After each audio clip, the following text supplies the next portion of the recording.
രാവിലെ മുഴുവനും പരിപാടിയായിരുന്നു. ഇനിയിപ്പം ഗ്യാസ് അടിക്കുകയും വേണം. ഇവിടെ പുള്ളി തുടങ്ങുന്നേ ഉള്ളൂ. നമുക്ക് മറ്റേ ലൈനിലോട്ടെല്ലാം പോയാലോ? ഇല്ല, ഇവിടെ തന്നെ നിന്നാൽ മതി. കാരണം ഇവിടെ നിൽക്കുന്ന ഇവിടെ നിന്ന് റിവേഴ്സ് എടുത്ത് അപ്പുറത്ത് ചെല്ലുമ്പം അവിടെ അടുത്ത ആള് കയറും. അതിനേക്കാളും നല്ല എനിക്ക് തോന്നുന്നു നമ്മൾ ഫ്രൂട്ട് ഓഫ് ദ സ്പിരിറ്റിൽ പറയുന്ന പോലെ പേഷ്യൻസ് കാണിക്കുന്നതായിരിക്കും ഇപ്പം നല്ലത്. അപ്പോൾ നമ്മുടെ ഗ്യാസും സേവ് ചെയ്യാം, നമുക്ക് ഗ്യാസ് അടിക്കുകയും ചെയ്യും. ശരി. ഫ്രൂട്ട് ഓഫ് ദ സ്പിരിറ്റ് നമ്മൾ ഏത് അധ്യായം?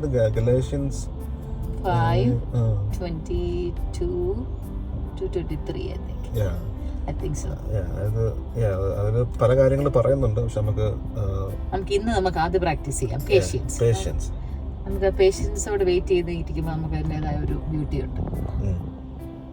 ഓക്കേടാ, thank you for reminding me. നമ്മൾ കഴിഞ്ഞ ആഴ്ച നമ്മൾ അതിനെക്കുറിച്ച് സംസാരിച്ച, പക്ഷേ ഈ ഇങ്ങനത്തെ സിറ്റുവേഷനിൽ പെട്ടെന്ന് ഫ്രസ്ട്രേറ്റഡ് ആവേണ്ട ആവശ്യമില്ല. Be patience. ഇത് കേൾക്കുന്ന ഓരോരുത്തരെയും വരുന്ന ദിവസങ്ങളിൽ ക്ഷമ, പേഷ്യൻസ് ഉണ്ടാവാൻ ദൈവം സഹായിക്കട്ടെ. അധികം സമയം പോയില്ലല്ലോ, നമുക്ക് പെട്ടെന്ന് ഗ്യാസ് അടിക്കാൻ വേണ്ടി നമ്മുടെ സ്റ്റേഷൻ കിട്ടി. നമുക്കിപ്പം ഗ്യാസ് അടിച്ചിട്ട് പെട്ടെന്ന് വീട്ടിൽ പോകാം. ശരിക്കും ദൈവത്തിൻ്റെ വചനത്തിൽ പറയുന്ന പോലെ പല കാര്യങ്ങളും നമ്മൾ പലപ്പോഴും നമ്മൾ പാലിക്കാൻ മറന്നു പോകും അല്ലേ? വാസ്തവമായിട്ട് നമ്മൾ നോക്കുകയാണെങ്കിൽ doers of the word എന്ന്. അതെ, not just the listeners.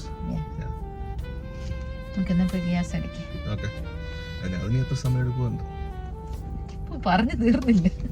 ക്ഷമ